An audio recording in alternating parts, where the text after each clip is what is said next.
every type of medical care, salt is a reduction of sodium intake is a accepted salt, and we'll dig into this a little bit more, but salt is often seen as a contributing fluid. Salt really becomes an issue because it drives. Hi everybody, welcome to the Kidney Coach YouTube channel. I am naturopathic Dr. Fiona Chin, co-founder of the Kidney Disease Solution, Kidney Coach Kaigenesis, and I am joined again today by the wonderful, fabulous Jessiana Seville. If you haven't seen Jessiana before, she is the director of Kidney Nutritional Institute and the head renal dietitian there. Jessiana has been in the field for a long time. She often speaks at educational events, training nephrologists and other renal dietitians about all things diet and renal function. She's quite the expert in the field, and she's been on our channel a lot for a very good reason. So Jess, thank you. Welcome back to the channel. So the first thing is salt. What is it? And do we actually have to worry about it when it comes to chronic kidney disease? Is it a consideration when we're thinking about our diet? Okay, so I would say number one is salt. I think we all know, salt is what makes our food have extra flavor. Yeah, it's That's sodium, it's an electrolyte, it's really, really an important nutrient in our body. It gets demonized, so it's like, don't eat any salt if you have kidney disease, but it is such an essential nutrient. We all need to have some sodium in our diet. And the form by which we get that is one thing we'll talk about tonight. It's a big deal with kidney disease on multiple levels for the causation factors of kidney disease.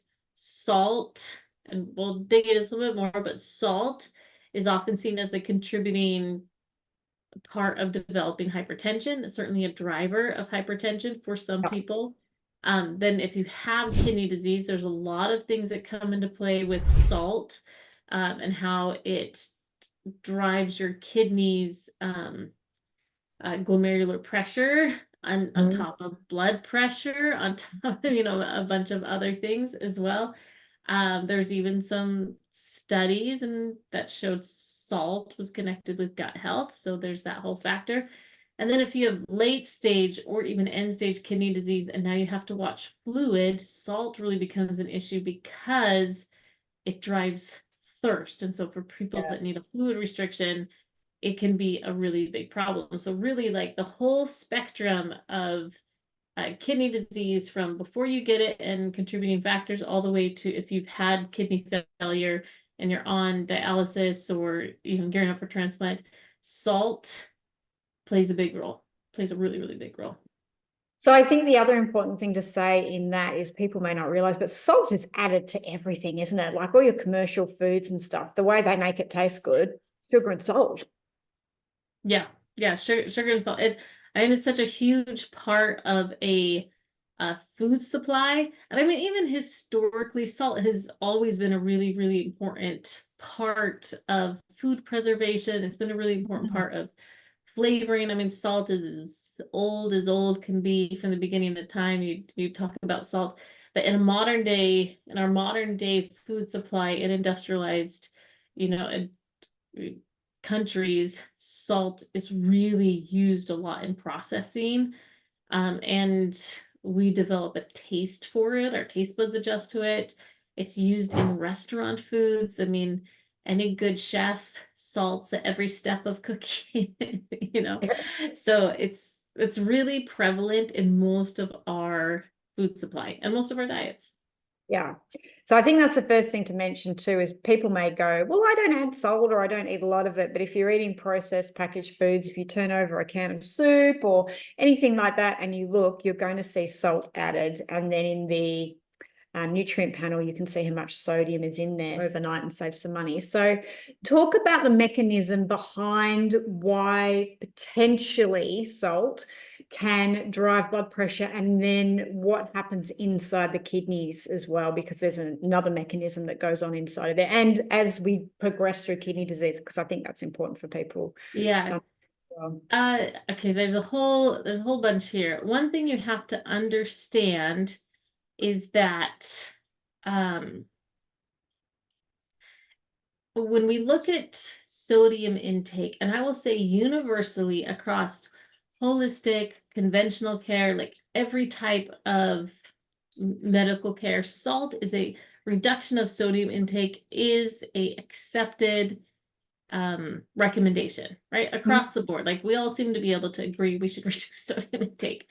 One thing, however, that is missed before we get to your question is that sodium is not an isolated nutrient on driving improvement in blood pressure or in any of these pieces.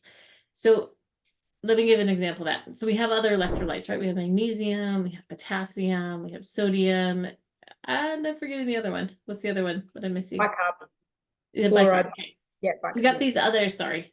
So we have these other nutrients that are playing into our blood pressure or alkalinity beyond just sodium. When they looked at the DASH diet, there's a couple studies, they saw that reduction of blood pressure, they saw some reduction of blood pressure with reduction of sodium intake, but they saw more reduction of blood pressure with reduction of sodium intake and increase of potassium intake. That there was this really important relationship. It's not just what you take out, it's what you add in that's really, really important. And I point that out because, again, there's so many times that we demonize salt, or that patients, really diligent patients, I'm going to cut my salt intake back. And so they cut down their sodium intake and they don't get any benefit, right? Yeah. Maybe they see their blood pressure shift a little bit, but they're not seeing their kidney function change. Maybe, and now the food tastes gross too, and they don't want to eat because they're not using any salt. So you have to be careful to be really narrow-minded that salt is the only driving factor of blood pressure, though it's really important. Yeah, no, it's a good point. Thank you. Yeah, in kidneys, one of the things that happens is that as you increase your salt intake, and you have to remember our body loves homeostasis, it loves the balance. And so when it starts seeing the shift of sodium intake, it's going to pull a whole bunch of mechanisms, some of them which are tied back to the kidneys. It's going to pull a whole bunch of mechanisms to control that and make sure that we don't have too much salt in our blood. I used to tell my patients, kind of like Kool-Aid, right? If you ever made Kool-Aid from a package growing up, and this is sugar, but kind of similar principles.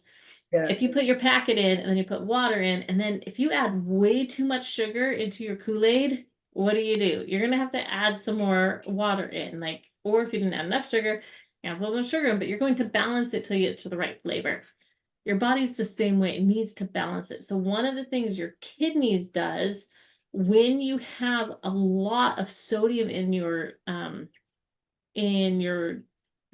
bloodstream, in your system, is that it's going to cause something called hyperfiltration. And what this does is it increases your kidneys filtration fraction, and you have increased glomerular pressure. So it's like maybe an analogy would be like if your kidney is a balloon, it gets tighter. It's tighter. That's a perfect analogy. Yeah, it's like the balloon's tighter because it's trying to push and rebalance a lot of this kidney pressure. So, or not, I'm sorry, not kidney pressure, but this overall this volume change and this need to realign the fluids and the sodium and everything else. Yeah. So it really drives this like pressure on the kidney when you have a lot of sodium. And if you think about salt water and how buoyant it is, because the molecular structure of the water is more rigid versus salt, like normal water. So if you've got that more rigidity water with higher internal structural pressure inside it pushing against these kidneys, and you've got kidney disease, meaning there's inflammation, oxidative stress, and probably a fibrotic process that started. So your lovely, beautiful, soft kidney filtration units have become hard and inflamed. And it's the same with protein, right? There's more push on the edge of it. You're going to cause more intracellular damage inside the kidneys by having this higher osmotic pressured water going through it from the sodium. Yeah. So, so that is potentially how in later stages that high sodium salt diets can accelerate potentially kidney damage in the later stages. And then, of course, you get more thirsty with salt. So then you're going to be drinking more water. So then your poor old kidneys have to cope with that. And especially if you're on fluid restrictions and things like that, that doesn't help any of that sort of stuff. Yeah. Yeah. Okay. So, and then that makes sense why it would increase blood pressure too, because we're going to have greater pressure inside the blood vessels with all of those sort of things. And same driver, we know with high blood pressure, that's going to cause further damage to the kidneys. If you want to know more about what Jessie Anna and her team do at the Kidney Nutritional Institute, kni.org, I'll put the website link below. If you want to know more about what we do, head to www.kidneycoach.com. You'll find us on Facebook and Instagram under those handles as well. Make sure you hit subscribe and like, that way you will get notified anytime we put up more content. And if you have questions for Jessie Anna, or there's certain topics that you want us to cover, please put it in the comments below and we will make sure that we add it to our list of videos and podcasts to create. Jessie Anna, thanks again for your time, as always, your expertise and your knowledge. Always appreciate you. And for everybody listening, thanks for being part of our community. We look forward to seeing you next time. Bye. Okay, we'll see you. Bye-bye.